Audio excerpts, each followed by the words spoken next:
Hi there, Fish Fam. Today I want to talk to you about DIY root tabs, and this is something that you see a whole lot of varying opinion on online. There are a lot of go-to brands for fertilizer that people use for these things, and I don't think it really matters all that much. My personal preference, just for availability locally, is Job's Organics All-Purpose Granules. These are chicken manure and chicken feathers, and chicken manure is a useful source of fertilizer because it does have all 13 of the minerals that are required for plant growth. And to do this, I will be using size 00 gel caps. These are something that you can pick up on Amazon. I'll have the link in the description. Or if you've got a local health food store, there's a good chance that they'll have them. I know that I started doing these a couple months ago before everything shut down, and like my local GNC and places like that don't carry these, so I had to order them online. But in a bigger city, they usually will have them at whatever your chain health food store is, because people like to make like garbage turmeric supplements and things. And these are a reasonable size for fertilizer. They are about the same amount as you get from like the Seachem root tabs, but the big advantage is they're not $1 each. You know, you look online and root tabs, it's 10 for basically $10.46 or something like that, and that's outrageously expensive. This entire bag of fertilizer ran me, I think, $9.50, and 1,000 gel caps ran me $7.87, I believe, is what I paid at the time. So these are like 2 cents each, plus the time to make them. And when you've got a lot of big tanks like I do, you go through a lot of these. Each of the sections that I do on the large tank, I will replant these about every 2 months-ish, which is probably more than I need to, but whatever, they don't really cost anything. And I don't know, I'll go through 50, 60 of them each time I do just the area that I've got planted over here. So let's look at how you do this real quick. It's pretty simple, it's pretty easy, pretty fast. I like to have a separate bowl. Let me go ahead and move the camera real quick. So I like to have a couple bowls. I like to have something for my finished product. I like to have something for the actual fertilizer. And I'll usually keep the gel tabs in a bowl, but I'm just doing a couple of them, so that's not really necessary.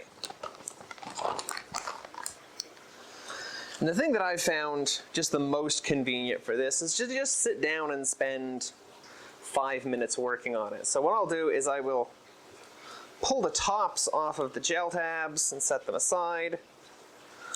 And I'll just take 4 of them and pinch between my index and thumb. And you just sprinkle it in, grab the tops, and push it on.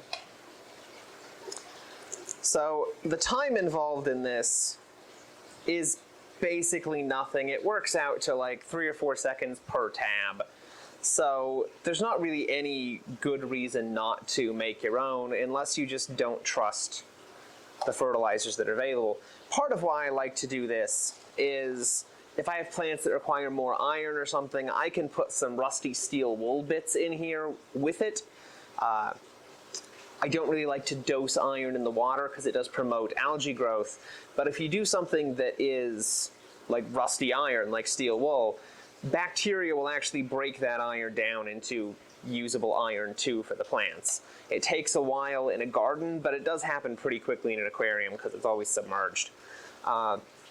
You can also like get yourself some muriatic acid and dissolve steel wool into that until the pH goes neutral, and then just lightly spray the solution over this, and that'll put a bunch of ferric, or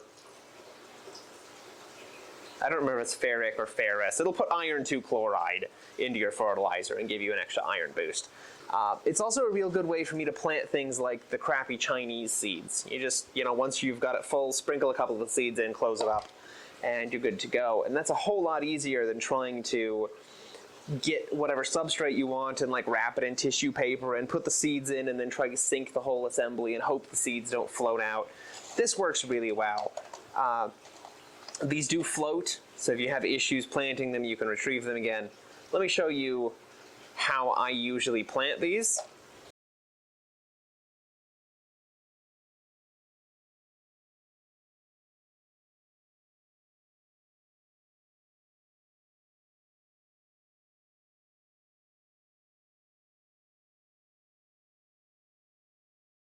So, you know, I've got a lot of pretty deep tanks, and getting in there and swimming around every time I want to plant something is kind of a pain.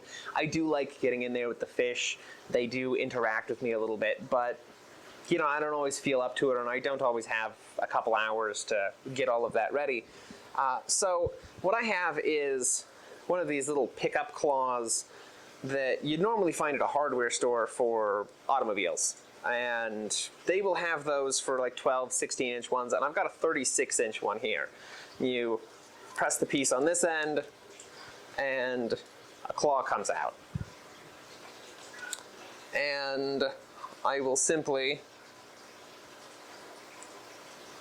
stick one of these in here, and it actually does work really well. The casings are tough enough that it doesn't ruin them, and I can get 2 or 3 attempts if I need them before they start falling apart.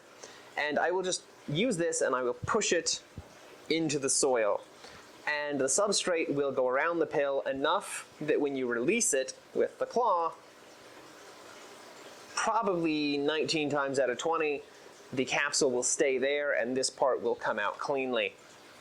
That is the most convenient way that I've found for this for larger, deeper tanks, especially since, you know, you do every 3 or 4 inches to make sure that you get enough nutrients in there. Normally in a tank like mine, you wouldn't really have to bother with this because the fish poop would get in there and fertilize everything, and I do rely on that a lot, but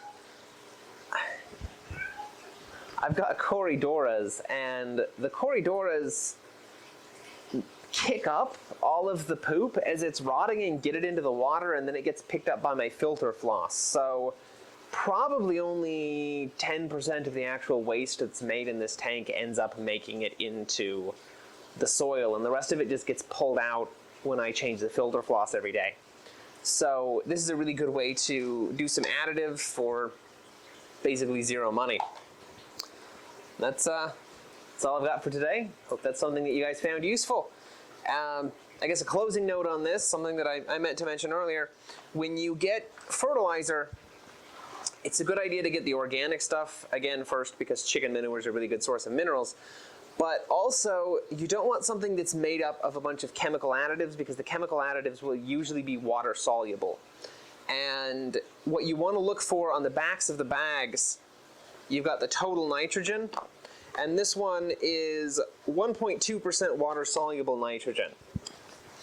The lower that number is, the better off you probably are, because you don't want this stuff just leaching the nitrogen compounds into your tank, since we're trying to avoid ammonia and nitrite, and ideally you want to pull nitrate levels down.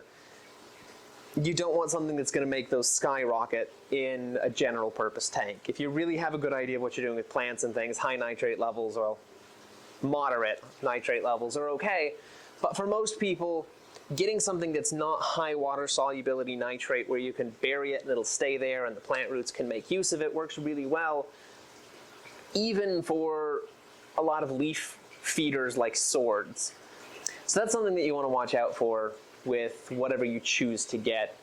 Again, you know, if you look on like Bar Report planted takes and things, everybody has a favorite. I'm not sure that it matters a whole lot, honestly, unless you've just got extremely picky plants. You know, I don't have CO2 or anything set up on this tank just yet, so there's not a tremendous deficit of nutrients, but at that point it might matter more. I don't know. Anyways, hope that's something you guys found useful. We'll see you in the next one. Take it easy.